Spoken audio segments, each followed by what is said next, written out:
Delhi police की special cell ने जिस आतंक के मॉड्यूल का भांडाफोड़ किया है, उसके तार लगातार और फैलते जा रहे हैं। नए खुलासे के मुताबिक इस मॉड्यूल का जो सरगना गिरफ्तार हुआ है, वो संदिग्ध ओसामा का पिता है।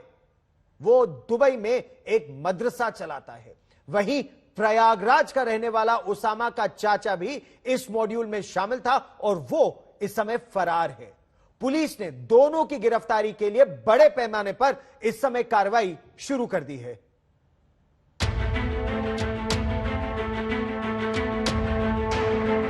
पहले आतंकी साजिश के 6 चेहरे सामने आए, फिर आईएसआई और अंडरवर्ल्ड डॉन दाऊद इब्राहिम के भाई अनीस इब्राहिम के शह पर हिंदुस्तान के बड़े शहरों को त्योहारों के दौरान दहलाने का खुलासा हुआ। और अब इस पूरी साजिश का दुबई कनेक्शन सामने आया है। ये इस नए टेरर मॉड्यूल पर सबसे बड़ा खुलासा है। इस खुलासे के मुताबिक गिरफ्तार ओसामा का पिता टेरर मॉड्यूल का मास्टरमाइंड है। ओसामा का पिता उसैदुर रहमान इस वक्त दुबई में है। उसैदुर दुबई में मदरसा चलाता है और सीधा आईएसआई के संपर्क में है। ओसामा से पूछताछ और मोबाइल से मिले चैट से ये बड़ा खुलासा हुआ है। आईएसआई के इस टेरर मॉड्यूल का मास्टरमाइंड कोई और नहीं बल्कि ओसामा का पिता उसैदुर रहमान है। उसैदुर रहमान इस वक्त दुबई में मौजूद है, जबकि इस टेरर मॉड्यूल का एक हिस्सा ओसामा का चाचा हुमैदुर रहमान है, जो उत्तर प्रदेश के प्रयागराज का रहने वाला है। अब Delhi police special cell Osama के पिता, जो फिलहाल दुबई में मौजूद हैं और आईएसआई से सीधे संपर्क में हैं, उनके खिलाफ रेड कॉर्नर नोटिस जारी करवाने वाली है। वहीं ओसामा के चाचा उमैदुर रहमान के लिए छापेमारी लगातार की जा रही है। अब दिल्ली पुलिस दुबई में बैठे ओसामा के पिता और आईएसआई के इस नए टेरर मॉड्यूल के मास्टरमाइंड उसैदुर रहमान की गिरफ्तारी के लिए रेड कॉर्नर नोटिस जारी करवाएगी। इसके साथ ही प्रयागराज से फरार होने वाले ओसामा के चाचा हुमैदुर रहमान के खिलाफ लुकआउट सर्कुलर जारी करने के लिए सरकार को लिखेगी। इसका मकसद ये है कि हुमैदुर रहमान को किसी भी हाल में भारत से फरार होने से रोका जाए। आपको बता दें कि इस आतंकी साजिश का पर्दाफाश होते ही प्रयागराज में रेड की गई थी। इस दौरान पुलिस ने जिशान कमर को गिरफ्तार किया था। वहीं ठिकाने से आईईडी और विस्फोटक बरामद किया गया था। कोर्ट से इजाजत के बाद अब इस आईईडी को एनएसजी के हवाले कर दिया जाएगा।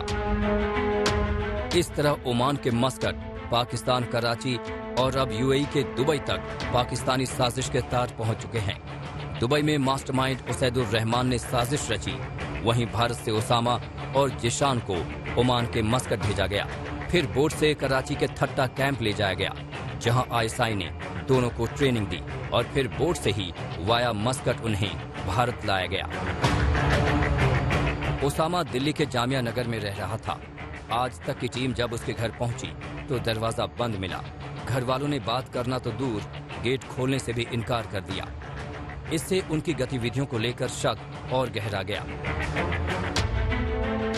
इस बीच दिल्ली पुलिस स्पेशल सेल और खुफिया एजेंसियां अब एक और संदिग्ध की तलाश में जुटी हैं। इसी शख्स ने बंगाली बोलने वाले 15 लोगों को पाकिस्तान में ट्रेनिंग लेने के लिए भेजा था। इस बीच दिल्ली पुलिस स्पेशल सेल ने पूछताछ के बाद 2 संदिग्धों इम्तियाज और मोहम्मद जमील को छोड़ दिया है। इनके खिलाफ कोई सबूत अब तक नहीं मिले हैं। स्पेशल सेल के मुताबिक ताहिर उनके पास नहीं है और न ही उससे जुड़ी कोई जानकारी है। अरविंद ओझा, दिल्ली आज तक।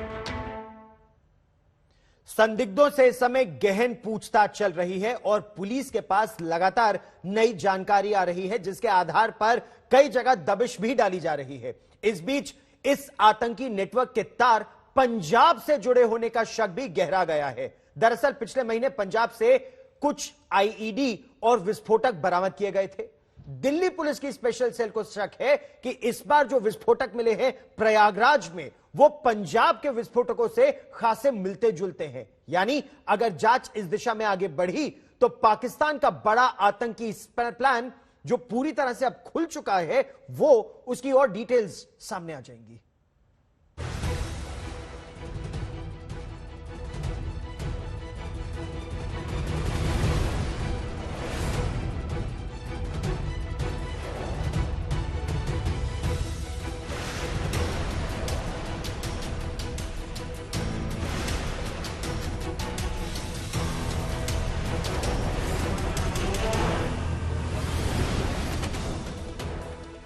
क्या पंजाब से है नए टेरर मॉड्यूल का कनेक्शन? क्या पंजाब और प्रयागराज में बरामद आईडी ऐसी है? हिंदुस्तान के समंदर में क्या कर रही थी पाकिस्तान की बोट?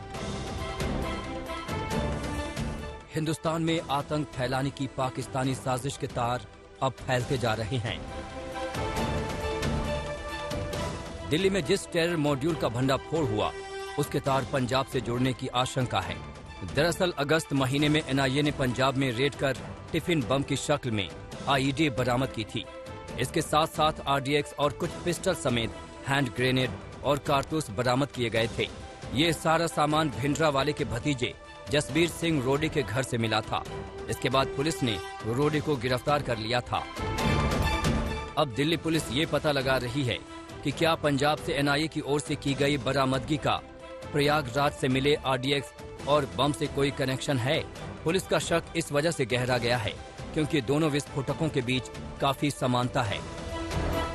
इधर दिल्ली पुलिस का शक गहराया और उधर पंजाब में हाई अलर्ट जारी कर दिया गया। पंजाब में आईएसआई के इशारे पर काम कर रहे आतंकी मॉड्यूल के 4 और संदिग्धों को गिरफ्तार किया गया है। ये चारों पिछले महीने राज्य के अमृतसर जिले में हुए आईडी विस्फोट में शामिल थे। गिरफ्तारी के बाद ही पंजाब में हाई अलर्ट जारी कर दिया गया। चंडीगढ़ में धारा 144 लागू कर दी गई है। वहीं रैलियों और प्रदर्शनों को बैन कर दिया गया है। अगले 7 दिनों तक ड्रोन और कम ऊंचाई पर उड़ने वाली चीजों पर सख्त पाबंदी है। पाकिस्तान लगातार ड्रोन के जरिए पंजाब में हथियार और विस्फोटक गिराता रहा है। वहीं उसकी खुफिया एजेंसी आईएसआई खालिस्तान समर्थकों के संपर्क में है और आतंक को बढ़ावा देने में जुटी है। इस बीच भारतीय तटरक्षक जहाज राज रतन ने निगरानी मिशन के दौरान भारत की समुद्री सीमा में घुसाए अल्लाह पवाकल पकड़ लिया है। इस नाव पर 12 लोग सवार थे। भारतीय तटरक्षक बल के जहाज ने खराब मौसम के बावजूद इस नाव का पीछा किया और उसे अपने कब्जे में लिया। वहीं जांच के लिए इस नाव के साथ इसके चालक दल को खुफिया एजेंसियों के हवाले कर दिया गया। ऐसे समय में जब पाकिस्तान समंदर के रास्ते आतंकियों को लाने और ले जाने का काम कर रहा है, तब समंदर के रास्ते मुंबई जैसे हमले की आशंका भी बढ़ गई है। इस बीच महाराष्ट्र और यूपी एटीएस की टीम भी दिल्ली में पुलिस हिरासत में मौजूद 6 संदिग्धों से पूछताछ करेगी। इससे ये खुलासा हो सकेगा कि देश में किन किन जगहों पर इस मॉड्यूल ने आतंकी मंसूबों को अंजाम देने की प्लानिंग की थी। चंडीगढ़ में मंजीत सहगल के साथ हिमांशु मिश्रा और अरविंद ओझा, दिल्ली आज तक। और इस समय ज्यादा जानकारी के लिए मेरे सहयोगी अरविंद ओझा हमारे साथ जुड़ रहे हैं। अरविंद, दिल्ली में उसामा और दुबई में उसामा का पिता उसैदुर रहमान और उसका चाचा प्रयागराज में, ये सारे तार पाकिस्तान की आईएसआई से किस तरह से जुड़ रहे हैं? क्या क्या विस्फोटक मिले हैं, विस्तार से बताइए। अब देखिए गौरव, आपको बहुत अच्छे से मालूम है और पूरी दुनिया को मालूम है कि किस तरीके से पाकिस्तान पूरी दुनिया में बेनकाब हो चुका है। पाकिस्तान अपने घर में जो आतंकी है उनको न सिर्फ पनाह देता है, पालता पोसता, बल्कि ट्रेनिंग कैंप चलाता है। लगातार पाकिस्तान की ये कोशिश रहती है कि वो भारत में आतंकी गतिविधियों को अंजाम दे और इसके लिए बाकायदा प्लानिंग बनाया गया। हालांकि पहले की जितनी भी प्लानिंग थी उसको भारतीय सुरक्षा एजेंसियों ने बेनकाब किया, लेकिन इस बार एक नया जो आईएसआई के कर्नल है उसने एक नया प्लान बनाया जिसमें एक तरफ टेरर मॉड्यूल को खड़ा किया गया, दूसरी तरफ उस टेरर मॉड्यूल को सपोर्ट देने के लिए पाकिस्तान में बैठे दाऊद इब्राहिम के भाई अनीस इब्राहिम को चुना गया और इस तरीके से एक आतंक का नया मॉड्यूल तैयार हुआ। ओसामा जी जो पाक ट्रेंड है जिसे स्पेशल सेल ने गिरफ्तार किया है, उसने पूछताछ में खुलासा किया है और उसके मोबाइल डेटा से जो एविडेंस मिले उससे पता चलता है कि दुबई में जो बैठा हुआ उसैदुर रहमान है, दरअसल वो इस टेरर मॉड्यूल का मास्टरमाइंड है, जबकि जो अंडरवर्ल्ड का जो मॉड्यूल है उसका मास्टरमाइंड दाऊद इब्राहिम है। और ये साजिश बहुत बड़ी थी और दाऊद इब्राहिम, उसका भाई अनीस इब्राहिम और आतंक के ये जो चेहरे हैं, 1993 में भी इन्होंने इसी तरह हमारे देश को दहलाया था। जी हां, 12 मार्च 1993 को मुंबई बंद धमाकों के लिए आईएसआई ने दाऊद इब्राहिम का ही इस्तेमाल किया था। इसके बदले दाऊद इब्राहिम को कराची में पनाह दी गई थी। 28 साल बाद एक बार फिर आईएसआई ने नई आतंकी साजिश के लिए दाऊद इब्राहिम और डी कंपनी, दाऊद के गिरोह का एक बार फिर इस्तेमाल किया है।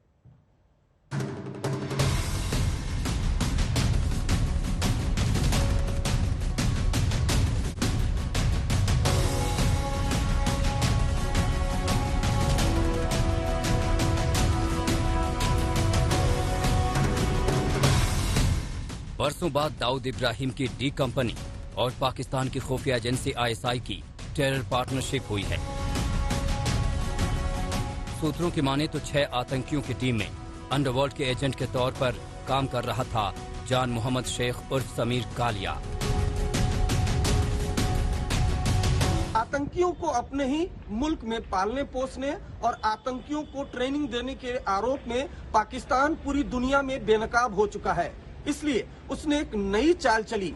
भारत को दहलाने के लिए उसने एक नया मॉड्यूल तैयार किया, जहां एक तरफ टेररिस्ट थे, दूसरी तरफ अंडरवर्ल्ड। दोनों ही मॉड्यूल का अपना अलग अलग काम था।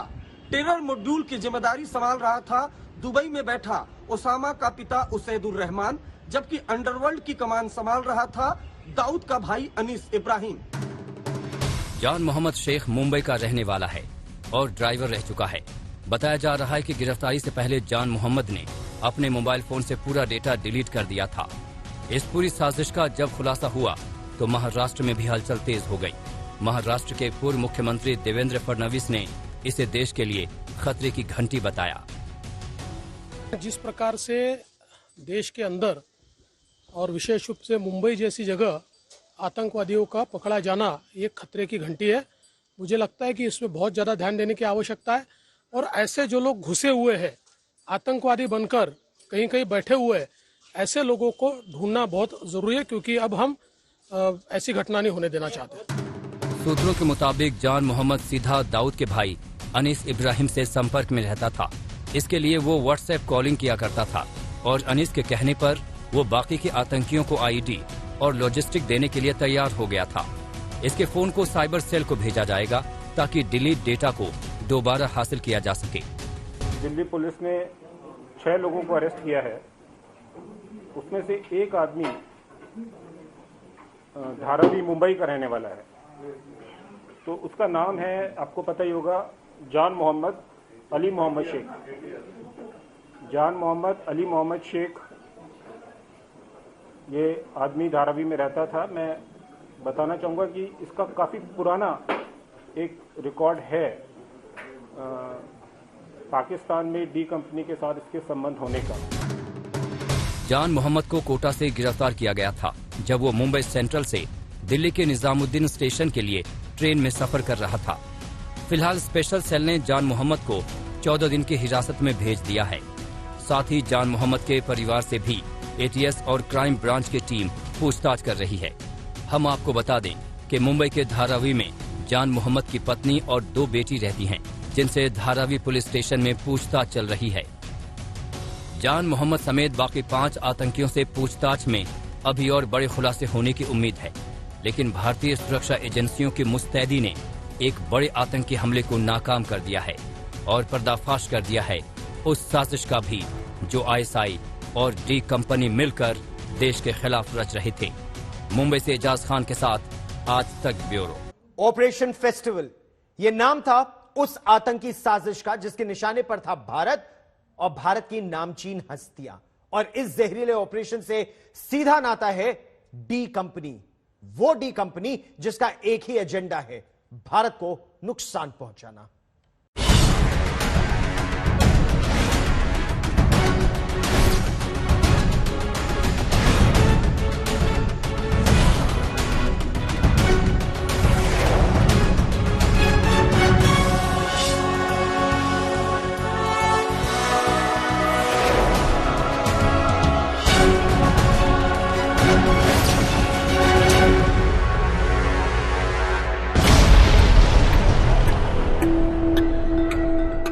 मार्च 1993 देश की आर्थिक राजधानी मुंबई में 12 जगहों पर सीरियल ब्लास्ट होते हैं और 257 लोग मारे जाते हैं और हजारों लोग घायल हो जाते हैं और धमाकों से देश दहल उठता है। जी हाँ, मुंबई को सीरियल ब्लास्ट से धराया दाऊद इब्राहिम ने। इसके बाद दाऊद इब्राहिम भारत के लिए मोस्ट वांटेड बन गया, दुश्मन नंबर 1 बन गया। और अब देश का दुश्मन नंबर 1 दाऊद इब्राहिम नई साजिश के साथ फिर से एक्टिव हुआ है। और इस दफा वो अकेला नहीं, बल्कि उसने पाकिस्तान की खुफिया एजेंसी ISI के साथ मिलकर टेरर पार्टनरशिप की है।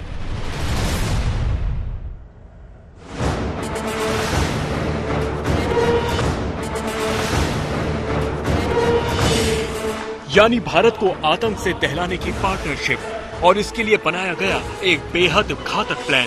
आज हम उसी प्लान को डिकोड करेंगे और डॉन नंबर 1 दाऊद इब्राहिम कैसे आतंक की दुनिया में अपने पैर जमा रहा है, खुलासा उसका भी करेंगे। सबसे पहले आपको डी कंपनी की टेरर टीम से मिलवाते हैं।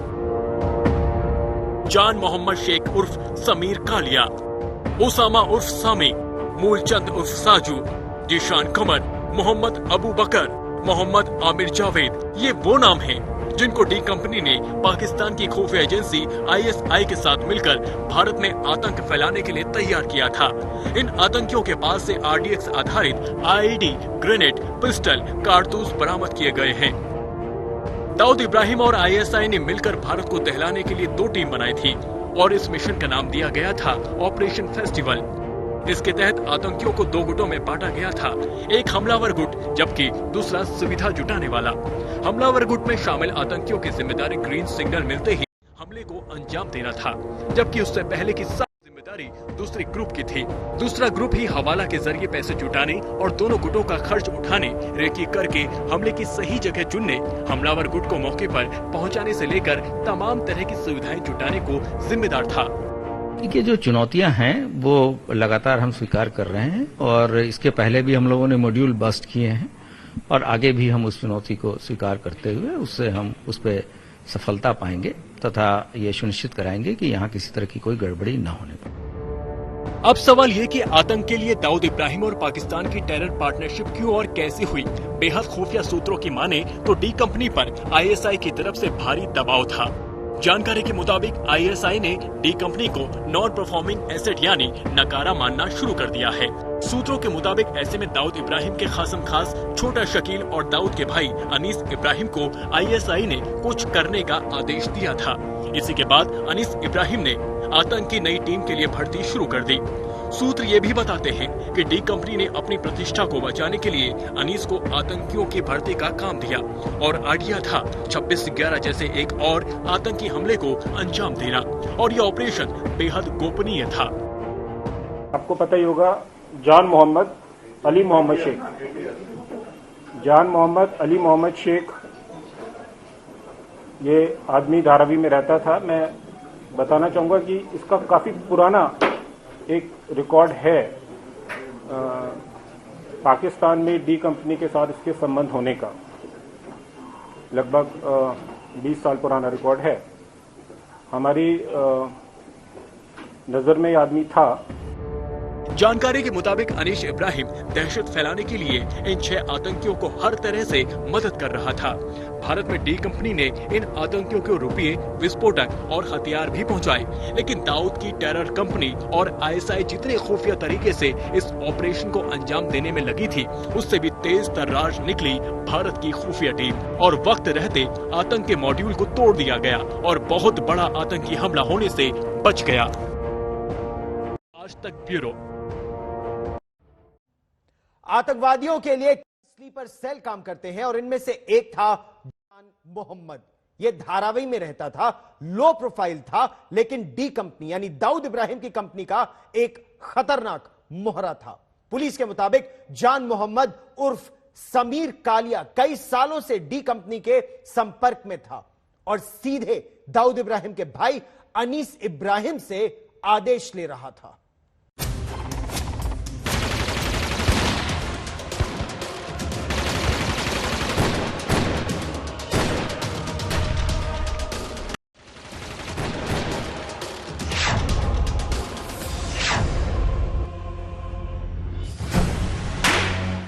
नवंबर 2008 मुंबई को 10 आतंकियों ने दहला कर रख दिया।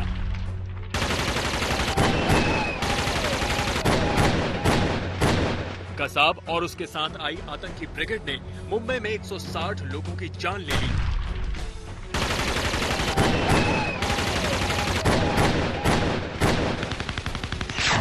एक बार फिर से आतंकियों ने 26/11 जैसे नापाक प्लान बनाया।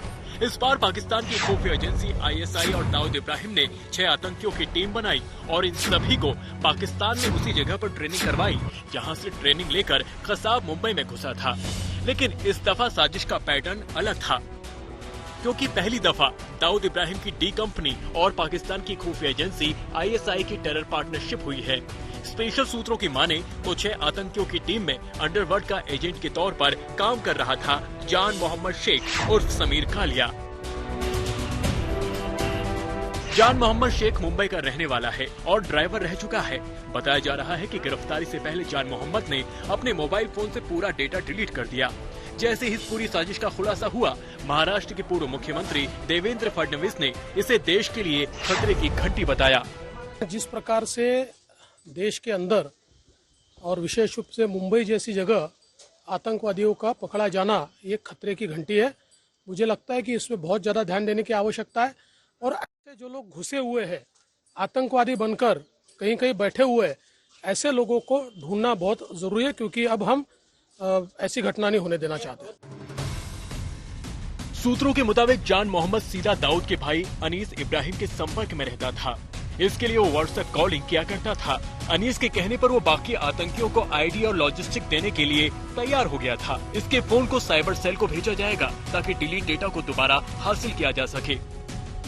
दिल्ली पुलिस ने 6 लोगों को अरेस्ट किया है। उसमें से एक आदमी धारावी मुंबई का रहने वाला है।